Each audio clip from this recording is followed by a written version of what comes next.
you spoke on 3 separate occasions yesterday, and the sense I got from what you were saying is that you feel that even as much potential as there is in gold, that really silver has, on a percentage basis, even much more potential than gold to rise. Would that be an accurate summation of your view? Yeah, and people that really love gold, I'd just like to say, if you want 6 times more gold than you can afford at a minimum, buy silver. It's probably going to outperform gold by at least 6 times. Right now, the gold-silver ratio, we're at silver's price is 1/60th or less. 1/60th to 1/65th is where we've been hanging out at of gold's price, and it is very logical for it to go to probably 10 to 1, but 15 to 1 is like a no-brainer. It went to 16 to 1 back in 1980 when gold peaked. Silver blew its doors off on a percentage basis. Silver had been at about 50 to 1, and it rose to 16 to 1. This time, I think we're going to go from 60 to 1 to 10 to 1, 8 to 1, maybe less, maybe 1/5 of gold's price, because this time silver is a lot more rare. And as the public rushes back into gold and silver, whatever is going into a bubble becomes all the news. If you remember back during the NASDAQ bubble, if you had turned on the news on the television, the only thing you could hear on a financial channel was .com and tech, And then we went into a real estate bubble in 2007. You turn on the same financial channel that was all .com and tech then, and suddenly it's all real estate now. Gold and silver are destined to be the next great bubble. This is just destiny. Right now, see, nobody's been punished on gold and silver for 30 years. The public rushed in and they bought at the top. My dad bought gold at around $800 an ounce or something, and so did all the friends of my parents. They all bought gold at the wrong time. They rushed in just like most of the public did. It was the professionals that got in early that made the money on gold in that last bull market. But when it goes into these bubbles, it becomes all the financial news. Nobody has been punished on it for 30 years, so their memory just doesn't go back that far. They just got punished twice on stocks, in 2000 and in 2008. They had suffered massive losses. They got punished in 2007 and 2008 on real estate. People that were flipping hard, all these people that thought they were financial geniuses suddenly found out that they were financial morons. They were just riding a wave, and they didn't have the smarts to get off of that wave before it broke. And so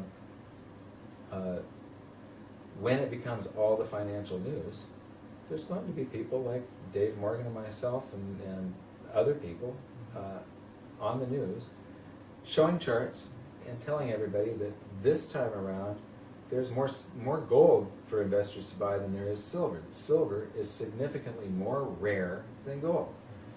What do you think is going to happen to the price then? I think it's just going to be explosive. So if you want more gold than you can afford, buy silver now, trade it for gold later.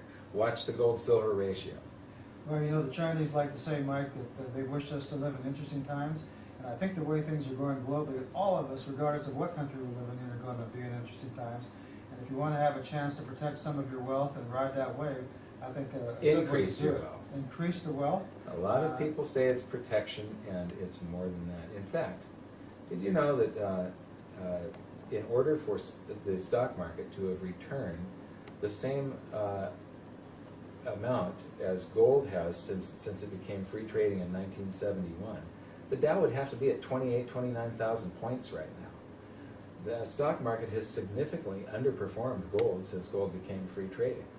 And when you go on to when somebody's interviewing me on a TV channel or something, and it's a stock guy, he'll always pick like 1980. Well, gold was in a bear market for 20 years, and you talk with financial planners, and they say, well, you should put 10% gold in your portfolio as a hedge. They developed that in the 80s. The brokerage houses and people that were giving financial guidance, because they didn't have these certified financial planners back then, I don't think, that they got today everywhere you look. But back in the bull market of the 70s, none of them were telling you to put 10% in your portfolio when it was performing. It's just that the public always chases yesterday's news, and so after the peak, when it's declining, they're telling people that gold is dangerous, just put 10% in, and it's because the public is demanding that their broker put them in some gold. They want some gold, and they're telling them just 10% because they can't make any money on the gold. They're not making a commission on that. They're making commission on the stocks that they're selling in. Right. But you know, gold stocks can all go to zero, every one of them. Gold has never gone to zero. It can't go to zero. Silver is more undervalued than gold right now. Silver is, you know, Dave Morgan and I were just talking. And silver, basically, he could only name 2 primary silver producers that show a profit. All of the others are operating at a loss year after year after year. That means that, you know, I don't care what their cash cost is on this mine or that mine, because they all give you these flowery prospectuses that make it sound like you're going to make a ton of money if you buy their stock. And I believe buying their stocks is probably a good move because silver is basically undervalued. But did they show a profit at the end of the year? No.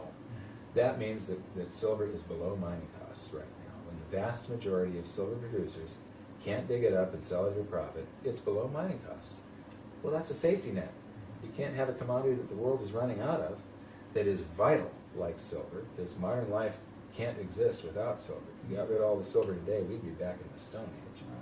So you've got a safety net underneath your investment with this huge upside potential, and if you're just willing to wait, there's almost, in my mind, I can't guarantee it for anybody, but for me, what I feel is I went 100% into this, but it's got this safety net under it.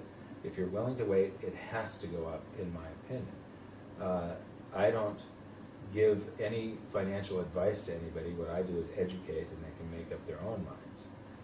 But when I found out what was going on and what the fundamentals of gold and silver were, I went 100% into the metals. I have no other investment.